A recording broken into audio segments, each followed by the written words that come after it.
In the southwest of New South Wales, the meandering Murrumbidgee River, an Aboriginal name for never-failing water, brings life-giving water to an area once described as a barren wilderness, and now known as the Murrumbidgee Irrigation Area, or in colloquial terms, the MIA. The scheme, first considered in the late 1800s and influenced by Irish landholder Sir Samuel Mackay, was commenced by the New South Wales Government in 1906 and officially opened on the 13th of July 1912. Huge storage dams, Burrinjuck on the Murrumbidgee and Blowering Dam on the Tumut River, collect and store the water from melting snow and winter rains in the Snowy Mountains.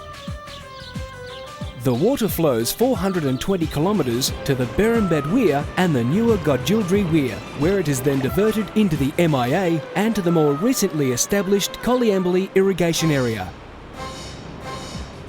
Today, that never-failing water reaches over 600,000 hectares and supports a population of over 50,000 people centred on the now prosperous towns of Leeton and Griffith. Annual farmgate income is over $500 million. Local processing generates a further $800 million, and the MIA is now recognised as one of the most successful irrigation projects in the world. Let's take a closer look at what makes this area such a famous and interesting place. Leeton is increasingly being recognised as the centre of excellence in irrigation management and food processing technology through the broad range of agricultural products and the diverse array of value-adding agri-food industries in the area. Not surprisingly, Leeton is the heart of sunrise country and still enjoys frontline identification from the first commercial rice crop being sown near the town in 1924 and the establishment of the Rice Growers Cooperative in 1950. One of the largest mills in the Southern Hemisphere is located in Leeton, and its associated Sunrise Centre provides an interpretive focus on this very important industry and product. The annual crop is sown, usually by air, in October and is harvested in March. The massive rice harvest is the background for the biennial Leeton Sunrise Festival, culminating at Easter in even-numbered years. The 10-day event celebrates the growth and success of the Australian rice industry and also highlights the agricultural diversity of the Leeton area and the wider Riverina region. The MIA is at the centre of one of Australia's largest citrus growing areas and proudly flies the banner of Riverina Citrus, the statutory authority representing and working for all citrus growers based in the Riverina. There are over 600 registered producers, 50 packers and 8 processors handling over 200,000 tonnes of fruit harvested from the Riverina's 8,500 hectares of citrus trees each year. Premium product is picked, polished and packed for shipment overseas. 10% of the crop is exported or freighted to the domestic markets in Sydney and Brisbane. Many of the larger packing complexes use sophisticated equipment to ensure high quality and efficient standards are maintained. Berry Limited's fruit juice processing plant at Leeton is the country's largest and an Australian and international showcase. The 2002 expansion has doubled capacity and includes extraction rooms for both citrus and apples. State-of-the-art equipment allows simultaneous processing of the 2 separate juices on the separate processing lines. Large quantities, mainly Valencias, are processed into quality fruit juice, drinks and cordials to be enjoyed throughout Australia and overseas. Berry's entry into the fruit juice market has led to market share leadership for Australian Fresh and excellent results for its range of Daily Juice Company products. The Riverina wine region is a nationally recognised Australian wine region. The Riverina has continued its growth to become the largest wine grapes producing region in New South Wales. The region now proudly produces around 65% of New South Wales' total production. Visitors driving through the region can see many of the vineyards that produce for the local wineries. Almost 100% of the local production is purchased and processed in the region by local winemakers.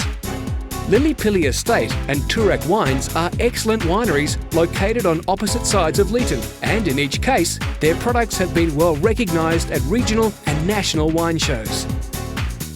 Rockdale Beef, with its huge beef cattle feedlot and abattoir, and Riverina Australia, one of the largest national exporters of hay and stock feed, visibly reflect the growing confidence and economic strength of Leeton and the region. Climate Technologies and the associated Malmet Australia are local family-owned companies that now have factories in Leeton and Adelaide. The companies have won impressive national and international market share through brands that include Cellair and Bonaire air conditioners, Vulcan heaters and Pyrox ducted heating products, as well as Malmet hospital equipment. And now, let's look at Leeton. Leeton was the first of the irrigation towns in the MIA and was designed by the American architect Walter Burley Griffin. It was named after Charles Alfred Lee, the then New South Wales Minister for Public Works, and the first town allotments were made available on the 2nd of April 1913. Growth was accelerated in 1922 when the railway line was extended northward from Yanco, and then in 1928 with the creation of what is now known as Leeton Shire Council. When coupled with the villages of Yanco and Whitton, the population of the Leeton Shire is 12,000. The town has been well recognised in tidy and best tourist town competitions, and its tree-lined streets, ample parks and residential areas that complement the Walter Burley Griffin design, and an outstanding Art Deco streetscape that is quietly gaining national interest. Leeton has a wide range of accommodation in type, standard and price, well-appointed motels, motor inns, an outstanding guest house and a luxury B&B property, as well as the 2 well-rated caravan parks, have individual appeal and character. The combination of food processing environment and the cosmopolitan background of the local population ensure that there is variety and excellence in the eating places of the area. The 6 licensed clubs and 6 hotels in the Leeton area are identified in their naming, well-appointed and welcome visitors. The presence of major administrative, processing, construction and supporting agribusiness and service providers has created above-average employment opportunities, and as well as maintaining a steady population growth pattern, has stimulated the shopping heart of town. This solid economic profile is also clearly demonstrated in new home and unit developments and consistently strong pricing in the housing market.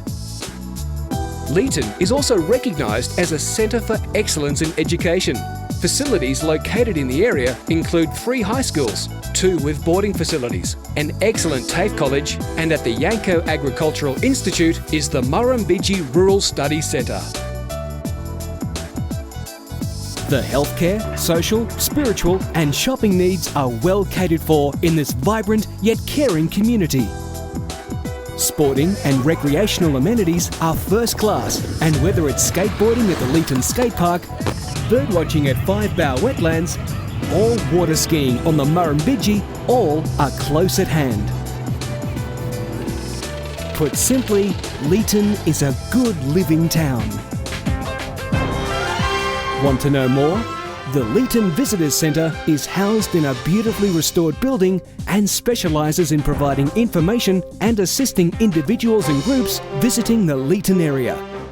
For economic development information, please contact the Leeton Shire Council.